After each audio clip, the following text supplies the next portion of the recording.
بسم اللہ الرحمن الرحیم۔ السلام علیکم ورحمۃ اللہ وبرکاتہ۔ ایک بار حضور اقدس صلی اللہ علیہ وآلہ وسلم ایک مرتبہ سفر غزوہ سے واپس تشریف لائے۔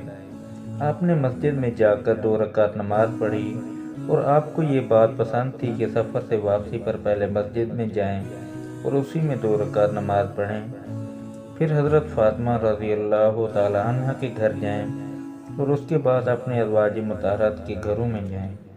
چنانچہ ایک مرتبہ سفر سے واپسی تشریف لائے اور اپنی ازواج مطہرات کے گھروں سے پہلے حضرت فاطمہ رضی اللہ تعالی عنہ کے گھر تشریف لے گئے تو حضرت فاطمہ رضی اللہ تعالی عنہ نے اپنے گھر کے دروازے پر آپ کا استقبال کیا اور آپ کے چہرے انوار اور آنکھوں کا بوسہ لینے لگی اور رونے لگی۔ تو حضور صلی اللہ علیہ وآلہ وسلم نے استفسار فرمایا، کیوں روتی ہو؟ انہوں نے عرض کیا، یا رسول اللہ، آپ کی یہ حالت دیکھ کر رو رہی ہوں کہ آپ کا رنگ سفر کی مشقت کی وجہ سے بدل چکا ہے اور آپ کے کپڑے پرانے ہو گئے ہیں۔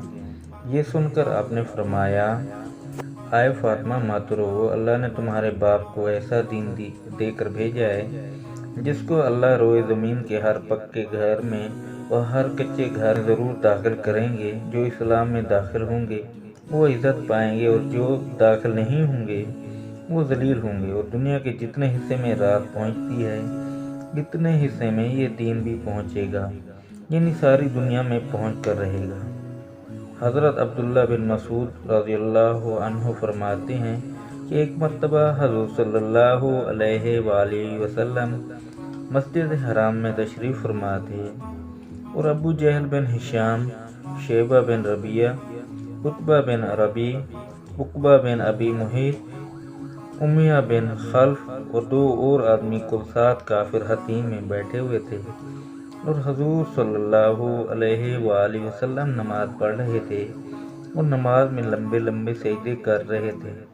ابو جہل نے کہا، تم میں سے کون ایسا ہے جو فلاں جگہ جائے جہاں فلاں فلاں قبیلے نے جانور ذبح کر رکھا ہے اور اس کی اجڑی ہمارے پاس لے آئے، پھر ہم وہ اجڑی محمد کے اوپر ڈال دیں گے۔ ان میں سے سب سے زیادہ بدبخت عقبہ بن ابی معیط گیا اور اس نے 2 اجڑی لا کر حضور صلی اللہ علیہ وآلہ وسلم کے کندھوں پر ڈال دی، جبکہ حضور صلی اللہ علیہ وآلہ وسلم سجدے میں تھے۔ میں وہاں کھڑا تھا، مجھ میں بولنے کی بھی ہمت نہیں تھی، میں تو اپنی حفاظت نہیں کر سکتا تھا، میں وہاں سے جانے لگا۔ اتنے میں آپ کی صاحبزادی حضرت فاطمہ رضی اللہ تعالی عنہ نے یہ خبر سنی، وہ دوڑی ہوئی آئیں اور آپ کے کندھوں سے اوجڑی کو انہوں نے اتارا، پھر قریش کی طرف متوجہ ہو کر ان کو برا بھلا کہنے لگ گئیں۔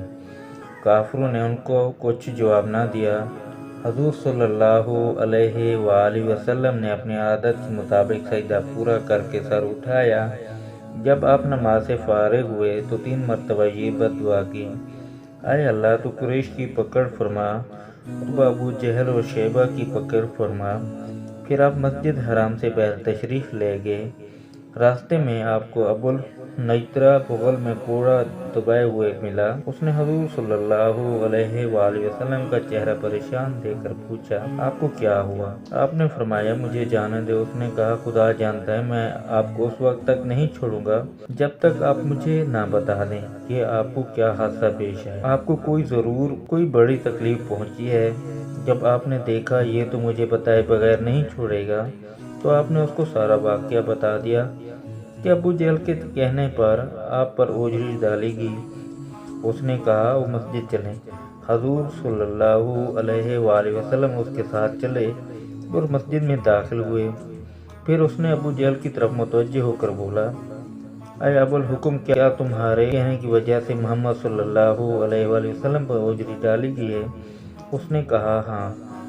تو اس نے کوڑا اٹھا کر اس کے سر پر مارا۔ کافروں میں آپس میں ہاتھا پائی ہونے لگی۔ ابو جہل چلایا، تم لوگ کا ستیہ ناش ہو، تمہارے اس ہاتھا پائی سے محمد صلی اللہ علیہ وآلہ وسلم کو فائدہ ہو رہا ہے۔ محمد صلی اللہ علیہ وآلہ وسلم تو یہ چاہتے ہیں کہ ہمارے درمیان دشمنی پیدا ہو جائے اور وہ ان کے ساتھی بچے رہیں۔ دوستوں امید کرتا ہوں آپ کو میری ویڈیو پسند آئی ہوگی. اگر ویڈیو پسند آئی ہو تو میرے چینل کو لائک اور سبسکرائب ضرور کرنا. اللہ حافظ. ملتے ہیں ایک اور ویڈیو کے ساتھ.